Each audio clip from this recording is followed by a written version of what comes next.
Hey, we're back. Welcome to another episode of Light It Up Live, igniting minds and elevating faith. I'm your host, I'm John, but I don't do this alone because I got my boy Josh with me. Hey, what's happening, John? How you doing, boss? Oh, man, I'm super good, super blessed. Yes, sir. Another beautiful day above ground, my friend. Is always a good day. Yes. Before we get going a little too far, man, we always like to remind you guys on how we come up with the name Light It Up Live. And actually, our good buddy pulled it out the Bible, and it came from Genesis 1, 3, and 4. And God said, "Let there be light," and there was light. God saw that the light was good, and he separated the light from the darkness. That's what we try to do here on Light It Up Live. We try to bring a little bit of light into a dark world, one episode at a time. One episode at a time. It's episode 33, brother. Episode 33. Episode 33.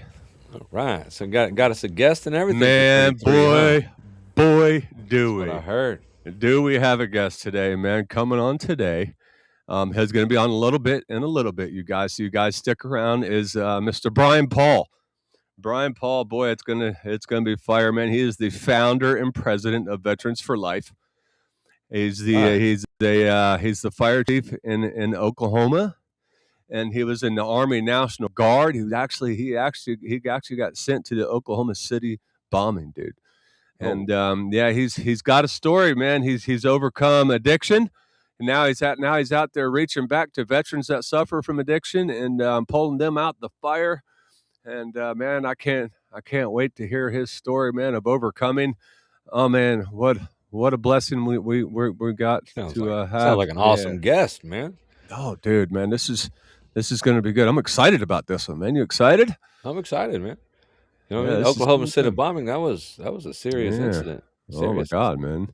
You guys don't forget to we're on YouTube, man. Go over to YouTube for us and in the search bar, type in @Light It Up Live, all one word, and you find us there, man. Do us a favor, subscribe, like, follow. And it's absolutely free, Josh. That's free, brother. 100% free, man. Always will be. And also 100% free. What you drinking, brother? I'm drinking this coffee out of my Dayton, Ohio cup, but the problem is it said do not use in the dishwasher, so the Dayton, Ohio's gone. No, yeah, you got your W out. See, I drank that today. I was, saying doing stuff around the house. You know what I'm drinking? I'm drinking what you're drinking. W. Yeah, W. You guys check out W, man. If you go to W, it's w.gg. If you at the end of it, and the discount code, if you put @Light It Up Live, guess what, y'all? Josh, they're gonna get 10% off. Boy, we're hooking them up. 10%, man. That's what's up. 10%, man. Clean, smooth energy, no sugar added. They got a whole bunch of unique flavors, man. Now that's @Light It Up Live, right? In the discount code. Yep. Yes. @Light It Up. @Light It Up Live, Okay. all together, and you get a 10% discount, man. They got focus ingredients in it. They got coffee fruit extract plus vitamins and amino acids that your brain needs, brother. You guys go check it out. Check you out. Some W. W. I like W. It's good, but I can only drink it in the morning. It's good energy. You know what I mean? It's good energy, but at the end of the day, So you got us a spotlight today, brother? Man, I do got us a spotlight, man. Oh, so let's My get spotlight's to it, gonna man. be about PTSD. PTSD. That's The effects of it. it's time for Josh's spotlight. You know what time it is. It's time for Josh's spotlight.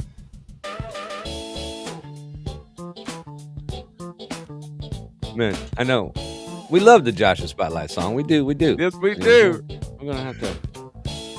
I'm saying maybe do a 2026 version, a remake, revamp. What you got for Josh's spotlight today, brother? PTSD, post-traumatic stress disorder. This is a big thing in our country, man. We lose a lot of people to this, and we got a guest on that kind of can relate with this, and the reasons for PTSD, is war, loss, horrific events, and abuse. Just general abuse. Like a lot of people think that PTSD is just from, going to war or something. And I know a lot of people use it loosely today. Like they'll be in a protest or something and they'll see, smoke go off and all of a sudden they got PTSD.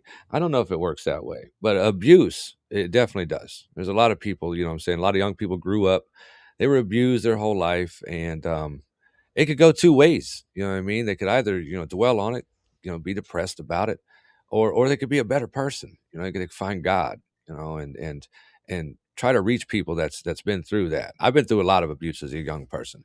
My mom had to work 2 jobs, so what I'm saying, I kind of watched myself, and then childhood was rough.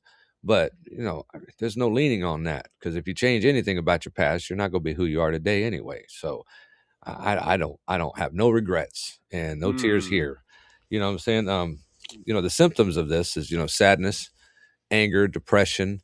You know what I'm saying? Suicidal tendencies and things like that. And the cures are friendship, therapy, God. Amen. God's a big contributor to these people getting better, and unfortunately, our vets take the biggest hit on these things. Amen. And because even the ones that didn't see war, they still went to boot camp. Some people think boot camp's some light thing. You're not used to getting hollered at like this, man. You know what I mean? This is Yeah. this is a whole different ball game, because these drill sergeants, they're trying to make you somebody hard, and sometimes it don't. 40% of what I'm saying, of suicides in this country are vets. And like Wow. yeah, 40%. we lose 17 a day on a national Wow. average. You know what I'm saying? It's 51 out of every 100,000, you know what I'm saying, we lose. And since 2001, over 40,000 of them have died due to that, you know what I'm saying, them taking Wow. themselves. And they a lot of them have access to firearms. You know what I'm saying? This is something they never lost, you know what I mean? And that's the choice way to go for them. And it's being addressed. It's went down a lot according to recent study. According to 2024 till now, it's gone down quite a bit, but it's like 13 a day from 17. Still not great, but But that's my spotlight, man. PTSD. Man, If you know yeah. somebody that's been through some things, even if it's not military based or war based, I mean, you could tell people that lose their children at a young age, people that see horrific accidents, car accidents, people that almost died on the highway when things fly up into the window. I mean, you know what I'm saying, John. Certain Yeah, things absolutely, can, buddy. Yeah. yeah. And so if you know anybody like that, hit them up, talk to them. Yeah, a simple phone call sometimes, just say, "Hey, are you okay?" Yeah, That could go a long absolutely. ways. It That really can, man. absolutely. So, but that's my spotlight, man. Just quick Amen, little, brother. Great, great yeah. spotlight, man. Wonderful spotlight. There's help out there for people like that. And our next guest, he he's actually someone to help for these people, brother, because he is the founder and president of Veterans for Life. He is a fire chief in Oklahoma, and he was actually in the Army National Guard, Josh. And he was involved in the Oklahoma City bombing. He was sent there to help, and recovering addict. And let's give it up, dude. Let's give a big warm welcome for Mr. Brian Paul. Hey guys, thanks for having me. Yes, Hey, sir. Brian, how we Welcome to the doing, show. bud? Going well. It actually feels like wintertime finally here in Oklahoma for at least a few Oh, days. we was in the 80s here today, bro. We're down in Florida. Oh, Yeah, Well, man, I good want to tell deal. you first, dude, thank you for your service, Brian, and thank you for agreeing to come on with us, man. This is a passion of ours, as talking to people that suffer from mental health in any form of way. And man, you've got quite a story, man. I'm gonna let you tell it, but man, just some cliff notes, guys. Like I said, he was in the National Guard. He's made it through. You know me, guys. I don't say recovering. He is a recovered alcoholic, and he's a fire chief. He's got a success story, but there's a mess in the success. He's got a story, man. And thank you so much for coming on with us, man. Thank you for your service, and thank you for your outreach that you're doing, man. Thank you so much. Absolutely. It's a blessing, you know. Yeah. It's a and reaching out like you were just saying, reaching out and helping, pull the next one up too. It's that provides a great deal of purpose, and that purpose has been a main, definitely one of the main factors in keep myself sober. Yeah, absolutely. And that's what I've noticed too through outreach. It actually helps yourself. It kind of helps yourself stay grounded whenever you're part of an outreach like that, man. So I'd kind of like to get right into it, Mr. Paul, man. would you mind sharing us your story, man? Sharing us your testimony? Yeah, yeah. So I grew up in Mustang, Oklahoma, kind of outside town a little bit, riding three wheelers and getting thrown off horses and fishing and hunting and all the stuff, and played sports in high school, kind of your typical Mustang, Oklahoma kid, and went off, and my parents convinced me to actually go to college, and went, and that's when kind of my, like a lot of college kids, my partying days kind of started, unfolding there, and was just barely athletic enough to make it on the basketball team there. We won a national championship. But as I tell people, I practiced a lot and had really good seats to the games. So then a friend of mine and I decided we wanted to join the military. We originally thought of the Marine Corps, and one of our friends was a company commander in the local National Guard unit down the road, and so we ended up going to Fort Benning, Georgia, multiple times. Joined the infantry. Went to jump school. Jumped out of perfectly good airplanes 5 times. And so Oklahoma City University is just right in the heart of Oklahoma City, and not more than probably 3 miles from downtown where the Murrah building sat. And our armory at the time was kind of that way, but again, 3.5 miles away. And we had already, we were training up for combat, possibly in North Korea or somewhere like that. But none of us realized that our deployment was going to be 3 miles down the street. Mm. And as a 20-year-old, basically kid right out of boot camp, it was something that has stuck with me kind of unknowingly for really the rest of my life. And because when you're in the moment and you're there, you don't realize what that, the type of effect that's doing on your brain, especially as a young man. So I went on, moved up to Kansas City, took a job kind of briefly there in the private sector with a trucking company, and then we got bought out, and it was just time to make a decision on what I wanted to do with my life, and I decided I want to be a firefighter, and then learn to become a firefighter. You also had to, well, first get your EMT license, and I volunteered for a couple of years, and then I was just very blessed to get on full time there just outside Kansas City, and like all of us, heard it, seen it, smelled it, the car wrecks, the cardiac arrests, the fires, everything that's involved. And but what I didn't do was use healthy coping mechanisms to kind of get through that time. And I went back and self-medicated with alcohol, which I just kind of knew since college.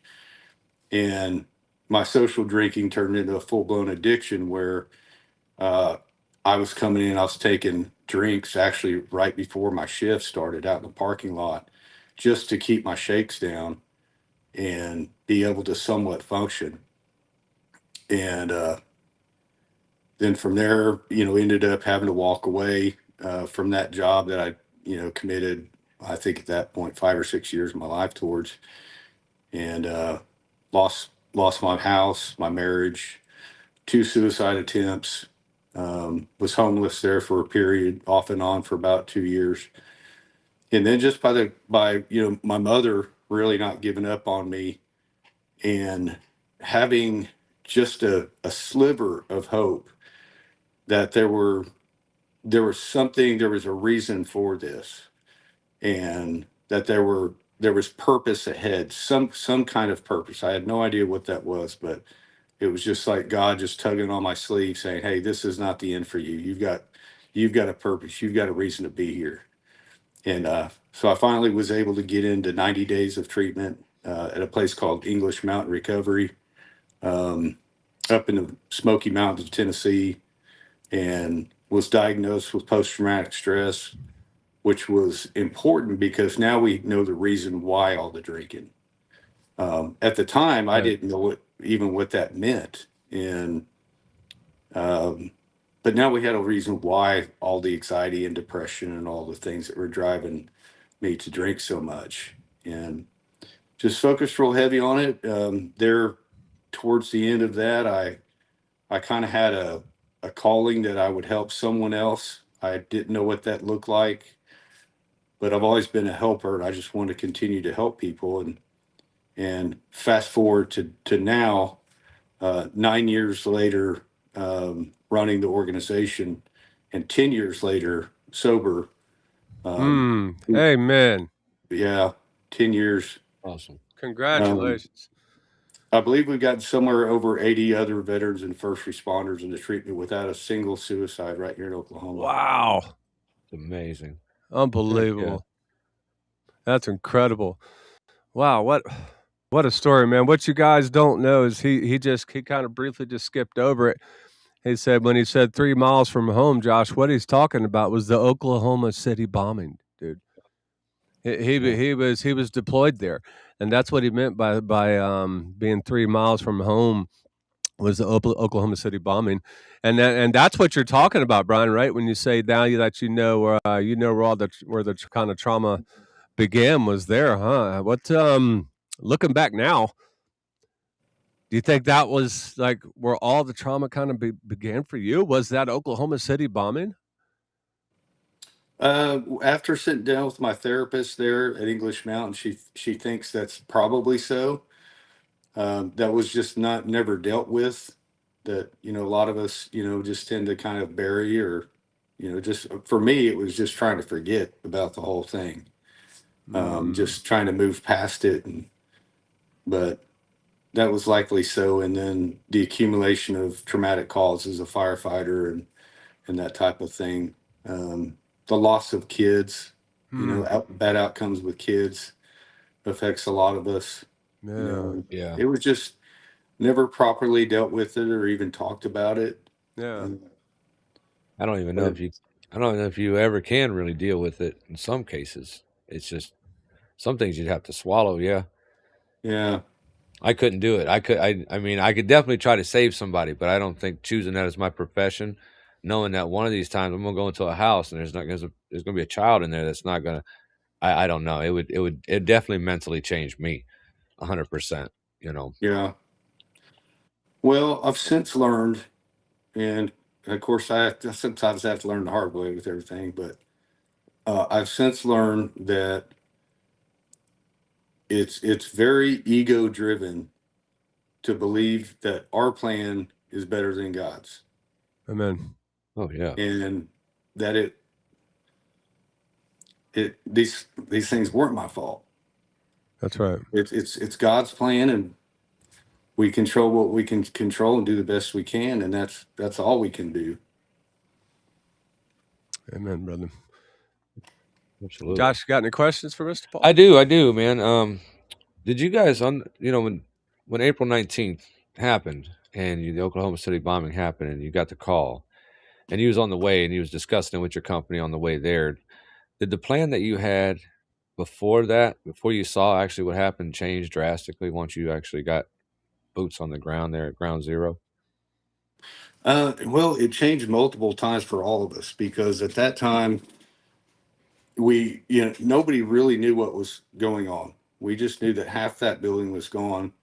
But then there were different callers that would call in 911 and say, "Hey, there's a bomb over here, 50 Penn Square place," and then there's different bomb threats and stuff. So no one really knew what was going on. So we initially went to the site, and then we were moved over, kind of across town, and then back to the site, and then we set up a security perimeter around the site, because there were a bunch of buildings damaged, a whole 2 or so square miles, and my squad eventually made it back to ground zero, where we set up tents and did some other things for the ATF and FBI and those kind of people. But we were grunts. We did a lot of the grunt work. Yeah, a lot of the hard work. Yeah. Man, now, Mr. Paul, there's a lot of first responders that that suffer in silence because of like you was talking about, you know, like the seeing the kids and stuff like that that you was talking about. Why do you think that is, man? And what do you think we need to do to get some of these first responders to reach out? A lot of it, at least with the fire and EMS community, is the culture where we're, you know, from day one, we're conditioned to believe that we're the helpers, and we are. We go and help people, but it's, you know, like the saying goes, it's okay to not be okay. Amen.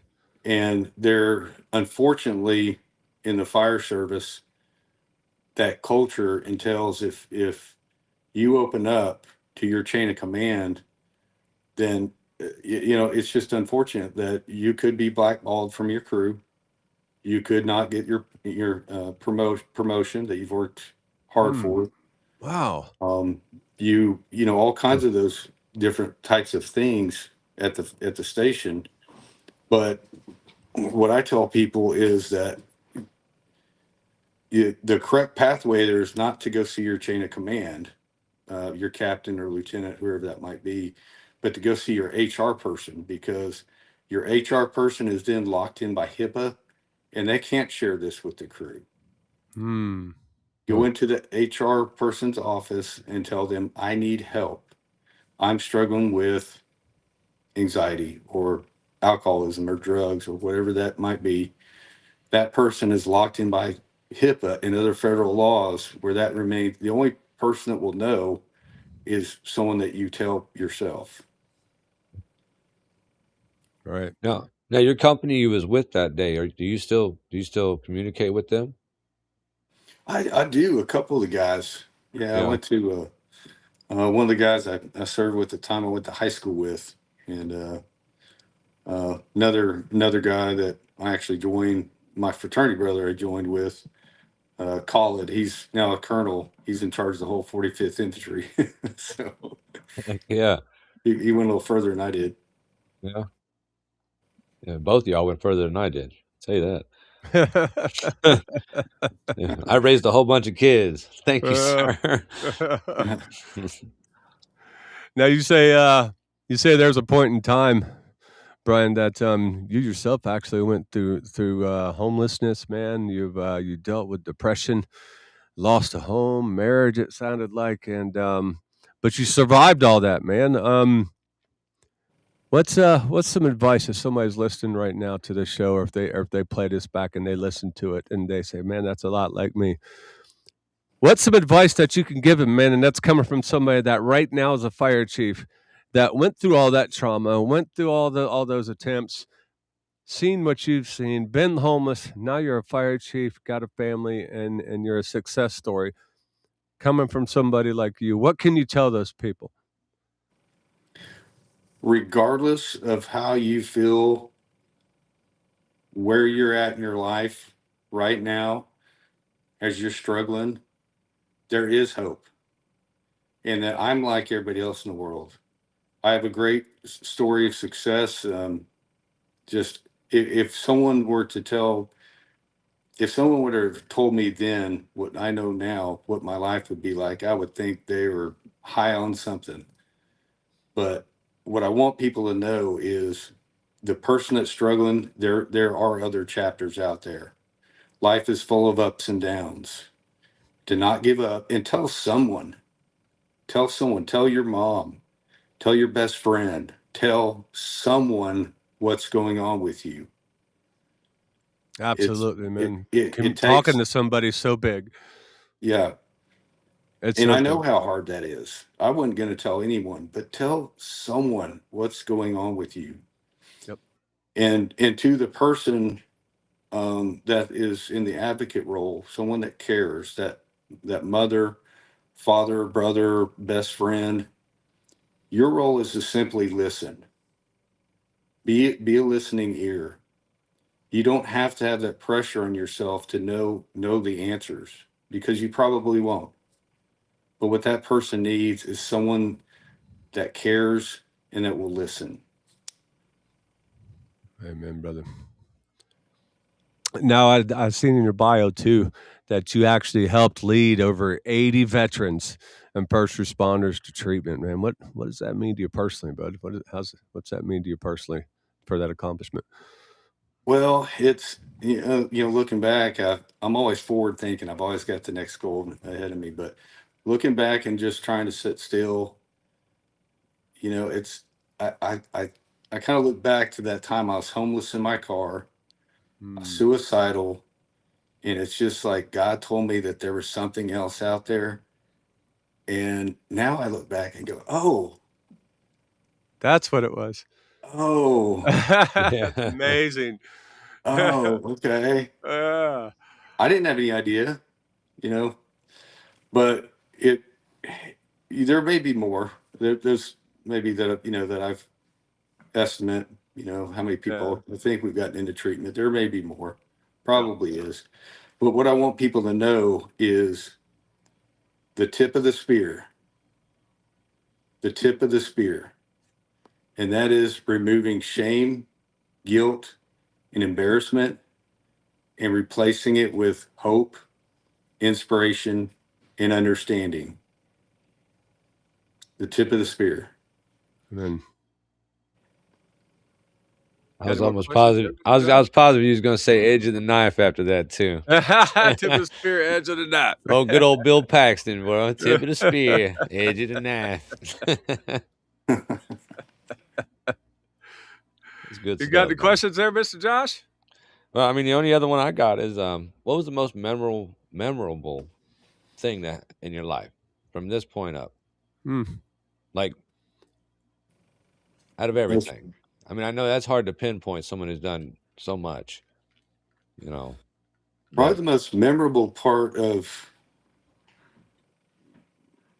well, I'll just say it, probably the most memorable part of my recovery was playing semi-professional football when I was 44 years old. Oh wow, oh 44 you did why? that. Come on, Yeah, man. I'm 52 Heck, years old now, and about 7, 8 years ago or something. And I had a friend that played football for the Oklahoma City Jaguars, and he approached me and said, "Brian, I know you played in high school and all this stuff." He said, "Why don't you come out and just try out?" I said, Uh, "Man, you realize I'm 44 years old right now." I was like, "Man, it's not happening." And I thought about it, prayed about it, and I said, "Well, I'll go have fun and try out." So I did, and I remember some of the coaches were, they were walking around with their clipboard, and they're telling people, "Hey, sorry you didn't make it. We'd love to have you again back, next season." And I saw them walking around with the clipboard, and I was like, "Well, maybe if I just walk off the field fast enough, they won't be able to tell me I'll make it." And and so a few days later, the owner, Skyler, owned the Oklahoma City Jaguars, he calls and he says, "Hey Brian, what number do you want for your jersey?" And I was like, oh no. "Just," he's like, "Justin put you up to this. I know what's going on. It's a joke. It's a prank. I know what's going on." He goes, "No, what number do you want for your jersey? You made the team." wow. And 44 years old out there crushing it. and He's and I crushing it. I sat there for a minute and I thought, he said, "You're the oldest player we've ever had play for the team. And you're the oldest player that's ever played in our league, ever." Whoa. See, look at you broke records day one. Yeah, right. Yeah, Don't know if was that's a meant to break them. compliment or I mean, So thanks, I think. so I sat there for a minute and I was like, "Well, I think he's serious. I think I actually made the team." And I'm like, now I gotta go play. Like, Now I actually got to do this thing. Right? and so I sat there for a minute and I thought, well, I'll be 44 when the season starts. How about number 44? Right. Let's go. Come on, man. Yeah. That's pretty good. That's a good number. Yeah, And that there I was like going was. bowling, throwing the ball, turning your back and closing your eyes and you get a strike. You know, you're like, Yeah, okay, okay. yeah. That's awesome. That's a good What a great story, man. Again, thank you so much, buddy, for joining us, man. What a great story, man. From being in the National Guard to getting thrown 3 miles away at the Oklahoma City bombing, to starting the program that you started, to helping all these veterans, man. I got a final question for you, and then I'm gonna get into my final thoughts, man. When your story's all said and done, Brian, when it's time for you to go to them gates, man, what do you hope people remember the most about Brian Paul?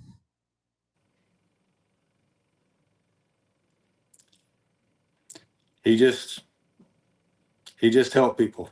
That's it. Amen. Yeah. That's it's beautiful, brother. And there's and that's all you've done, man. Throughout this whole thing is help people, and then you helped yourself. And through helping yourself, you was able to start this organization, man. And I want you to know that you're helping a whole bunch of people, but in that organization. And what I really love about it, and I'm sure what they love about it, is you didn't start it just because you read some literature. You started that organization because you hurt too, and because you overcame, and you wanted to help people too overcome like you did, man. And I commend you for that. I think that's incredible. And man, Yep. thank you so much for joining us, man. Josh, you got any final Yeah, things you God's want to? definitely got his hand on your shoulder, Yeah, man. You know what I mean? absolutely. You know, so and they say all dogs go to heaven, so yeah, I can't wait to see mine when I get there. I miss a couple of them, Yeah. you know. But Do you thank you, got any? sir. Before I get into my final thoughts, Brian, do you got any? Do you got a website or something that they can go to Yep. for the foundation? What's it called again? It's called It's Veterans for Life, right? yeah, veteransforlifeusa.org. And that's spelled veterans for that's FOR. Josh is going to be putting that up in the chat, you guys, and also we're going to be posting that on our social media page. That was veteransforlife.org, you said? Veteransforlifeusa.org. USA.org. Wonderful, man. Again, thank you so much for joining us, my brother. It was an absolute blessing that we got to talk to you today, man. And I believe all things happen for a reason, man. And I hope that your message goes out, man.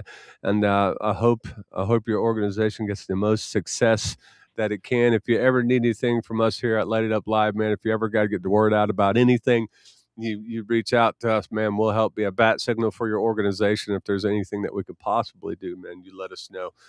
Absolutely. So this is a segment that I call Mr. Paul. It's called My Final Thoughts, and it's pretty self-explanatory. So this is my final thoughts. Tonight we didn't just hear a story. We witnessed a journey from a small town kid in Mustang to the chaos of April 19th, to the silent battles that followed when the uniform came off, but the memories didn't. Brian Paul's story reminds us of something we don't talk about enough. Sometimes the strongest people are the ones hurting the most behind the scenes. He wore the badge. He served his country. He showed up when others were running away. And yet, like so many veterans and first responders, the weight eventually caught up. Loss, addiction, homelessness, moments where hope felt completely out of reach. But here's what I hope you heard tonight. Rock bottom is not the end of your story, because the same man who once felt invisible is now helping lead dozens of others to healing. The same man who almost didn't make it is now a fire chief, a leader, a voice of hope. That's what redemption looks like. So if you're watching right now or listening and you're tired, if you're fighting battles nobody else sees, if you're wondering whether your story can still turn around, let Brian's journey be proof. Your worst chapter does not get the final say. Healing is possible, help is real, and your comeback might be closer than you think. We'll see you next time. God bless. That's Yes, my sir. final thoughts. God bless you, Mr. Paul. Thank you so much for joining us, my friend. If you ever need anything from Let It Up Live, you reach out, brother. Thank you so much for coming on and sharing your story. And thank you for your service. Thank you for being a firefighter. And thank you so much. Thank you guys for having me. Yes, God sir. bless you, man. Thank you. Wow, dude, huh? Yeah. Yeah. Hey, I was looking at his website too. They're sponsored by the American Humane Pups for Patriots. Pups They're for battle Patriots. buddies. Yeah, Come bro. I on, like that. man. I like veterans getting dogs, man. Dog will make you feel better. I don't care who you Absolutely. are. Yeah. Amen. Brian, if you're still in the green room, you can hang out after the show. We can come in and talk to you if you want. Wow, what a story, huh, Josh? Yeah, that was a good guess, man. That's a good man right there. Yeah, you know what I'm you're saying? darn right it was, man. All American right there. What a wonderful talk about. story, man. Heck yeah. That was awesome. Well, you guys, don't forget, we'll be back next weekend at 7:30 p.m. Eastern Time, right here on Facebook, Rumble, and YouTube. Thank you, sir. You're welcome. You know, I like my Rumble, man. We'll see you again next time, but remember, do me a favor and remember that your rope's longer than you think. God's rope, it has no end, and hold on tight. Heart to heart, See ya. let's lift our eyes. Welcome home to light it up alive. In a world that feels so dark, we carry hope, we spark a spark. Faith and love, we come alive. Together here on Light It Up Live. So light it up, let His love shine. Stories of grace, hope redefined. Heart to heart, let's lift our eyes. Welcome home to Light It Up Live.